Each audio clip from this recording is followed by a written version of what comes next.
আপনারা আপনাদের কাজে সন্তুষ্ট কিনা?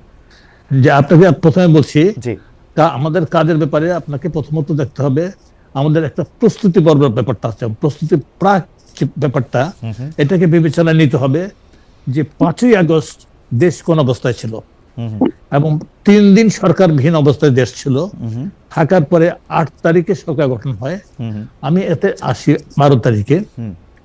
সেই সরকার গঠন যখন হয় তখন দেখা গেল যে দীর্ঘ 15 বছরের অধিক একটা অনেকটা একদলীয় সরকারের কাঠামোতে এবং প্রশাসনের সকল স্তরে সকল বিভাগে দলীয়করণের কারণে উপরের স্তরের তারা অত্যন্ত শেখি ছিল, অনেকেই পলাতক ছিল এবং অনেকেই কাজে মনোনিবেশ করতে পারছিল না। ওই অবস্থাতে সরকার কার্যক্রমটাই চালু ছিল না বলতে গেলে। থানা থেকে পুলিশ চলে এসেছিল এবং পুলিশের কর্মকর্তাও ছিলেন একই ধরনের। তো এই জিনিসটাকে ইয়ে করানোর জন্য প্রাথমিক দায়িত্বটা আমার উপর পড়ে। সেই দায়িত্বটাকে করার জন্য অনেক রদবদল করতে হয় এবং অনেক কাঠামোগত পরিবর্তনও কিছু পরিমাণ হয়। সেইটা করার জন্য সংস্কারের আগে এই কাজগুলি করানোর জন্য এটা দরকার ছিল এবং সেইটা যথাযথভাবে সম্পন্ন হয়েছে। সকলের সন্তুষ্টি বিধান করতে না পারলেও মোটামুটিভাবে একটা কাঠামো দাঁড়িয়ে গেছে। সেই কাঠামোতে এখানে পরিবর্তন তো সবসময় দরকার হয়, সে দরকার ছিল বা আছে বা থাকবে। ঠিক পাশাপাশি বেশ কিছু এখানে সংস্কার কমিশন গঠন করা হয়। আজকের অন্যতম আলোচক ডক্টর তোফায়েল আহমদ আমার বন্ধু, উনি একটা কমিশনের প্রধান।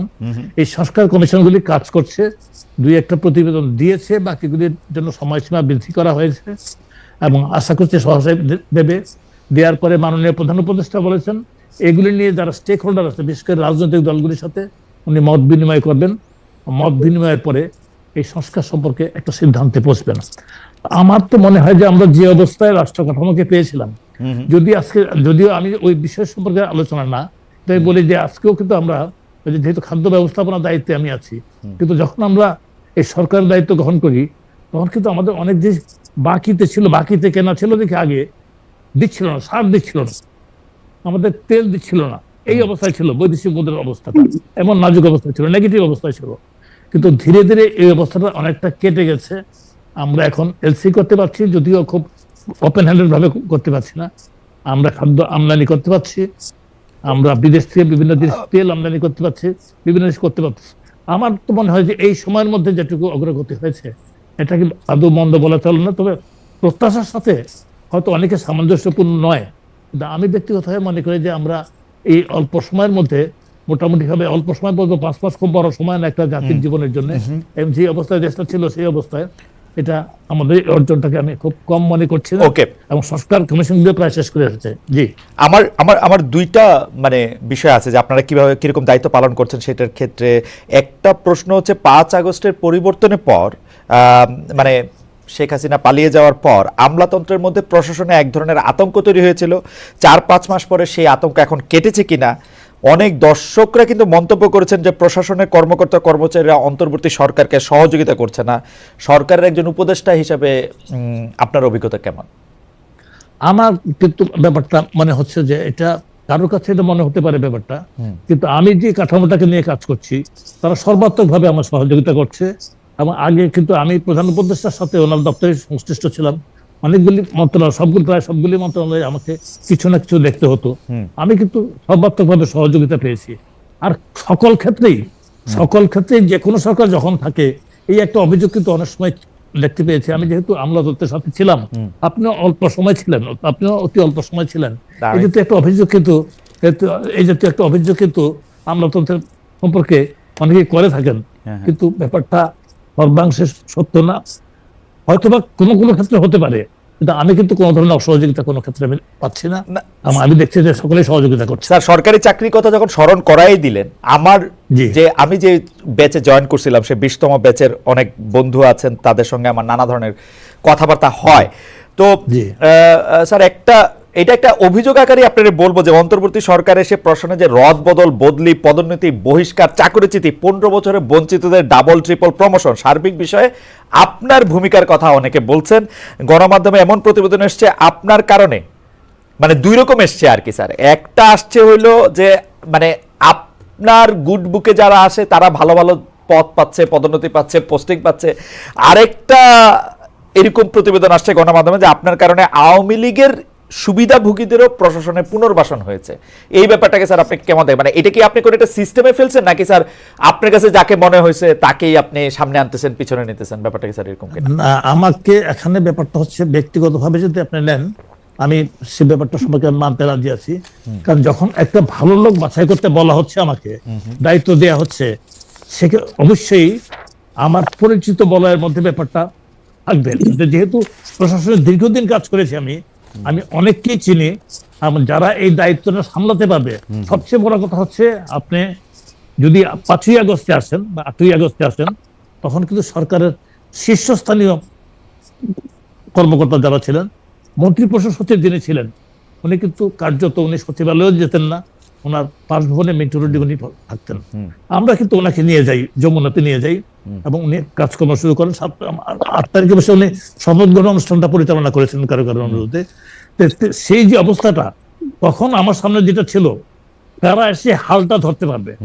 কারণ যারা উপরের দিকে পদবিতে ছিল, যারা সরকারের সুবিধা এত বিশেষ ভোগ করতো, পারসেপশনটা এমন ছিল, তারা সকলেই এই সরকারের সুবিধাভোগী। হয়তোবা সকলেই তেমনটা ছিলেন না, আর সকলকে তেমন পরিবর্তনও করা হয়নি, কিন্তু এমন কিছু লোককে সামনে প্রথম অবস্থায় যাদেরকে নিয়ে আসা হয়, যারা এসে সরাসরি হাল ধরতে পারবেন, তারা কিন্তু সকলেই নিজেদের অবস্থাকে এটা প্রমাণ করেছেন। প্রমাণ করেছেন। এদের একজন মধ্যে আছেন মন্ত্রিপরিষদ সচিব হয়েছেন, আমরা তো শীর্ষস্থানে গেছেন, একজন দুর্নীতি দমন কমিশনের চেয়ারম্যান হয়েছেন। আমার মনে হয় বাই দিস টাইম তারা কিন্তু তাদের অবস্থানে ছাপ রাখতে পেরেছেন। স্যার, অনেকেই বলে থাকেন যে শেখ হাসিনা কি আর উপরের দিকের সচিব বা উপরের দিকের পদে কাউরে নিছে, যারে যদি না দেখে ডিএনএ টেস্ট করে যে সে খুব আওয়ামী লীগার? এখন আপনার ব্যাপারটা হচ্ছে কি, তখন মানে দীর্ঘদিন পর্যন্ত অফিসারদের সাইকি তো একটা জিনিস চলে গিয়েছিল, যে জিনিসটা আমি প্রায়ই বলতাম, তাদের সূচনা বিভিন্ন গেছে, এখনো বলি যে তারা, আমি বলি যে তোমরা ভুলে গিয়েছিলে যে দেশে সরকার পরিবর্তন হয়। তারা ভেবেছিল যে দেশে এখানে একটা দলই আছে, একজন নেতাই আছে, উনিই থাকবেন, এই দলটাই ক্ষমতায় থাকবে। এটা এদের অনেকেই, যদিও সকলেই না। আর কিছু অবস্থার প্রেক্ষিতে সেদিকে গিয়েছিল, সেই সব স্লোগান দিয়েছিল বা ইয়ে করেছিল।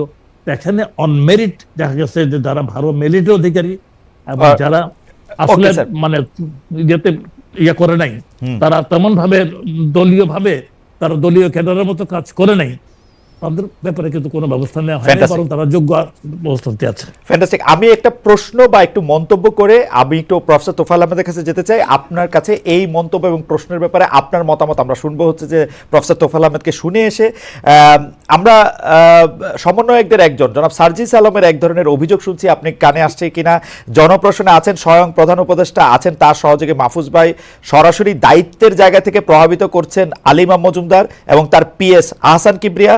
আহসান কিবরিয়া শেখ হাসিনার প্রধানমন্ত্রী কার্যালয়ের 1 মেয়াদের পরিচালক, 2 মেয়াদের পরিচালক, ইত্যাদি ইত্যাদি ইত্যাদি। এটা নিয়ে আপনার একটু মন্তব্য শুনতে চাই। আরেকটা জিনিস যেটা হচ্ছে যে আমাদের দর্শকরা অনেক মন্তব্য করেছেন, তারা আমাকে অনেকগুলি চিঠিও লিখেছেন, সেটা হচ্ছে 43তম বিসিএস এর 227 জনের বাদ পড়া প্রসঙ্গে এবং 321 জন সাব ইন্সপেক্টর, আপনার নিশ্চয় জানা আছে যে তাদের আসলে পদ না পাওয়া প্রসঙ্গে। এইটাও আমরা আপনার কাছে একটু শুনতে চাই। আমরা একটু প্রফেসর তোফায়েল আহমেদের কাছ থেকে আসি স্যার আপনার কাছে। আমরা আমরা আমরা আমাদের আমাদের আমাদের শিক্ষক প্রফেসর ডক্টর তোফায়েল আহমেদের কাছে যাই। তিনি এখন স্থানীয় সরকার সংস্কার কমিশনের প্রধান এবং দীর্ঘকাল ধরে স্থানীয় সরকার বিশেষজ্ঞ বলতে আমরা যে শব্দবন্ধ বানিয়েছিলাম সেটা ডক্টর তোফায়েল আহমেদের সঙ্গেই যায়। আমরা প্রচুর কোট নিয়েছি আমাদের সাংবাদিকতা জীবনে তার কাছ থেকে। এখন তার কাছ থেকে একটু জানতে চাই যে চেয়ারের ওই পাশে বসে, যে আওয়ামী লীগ আমলে নির্বাচন হওয়ায় সিটি কর্পোরেশন ও পৌরসভা ভেঙে দিয়েছে অন্তর্বর্তীকালীন সরকার,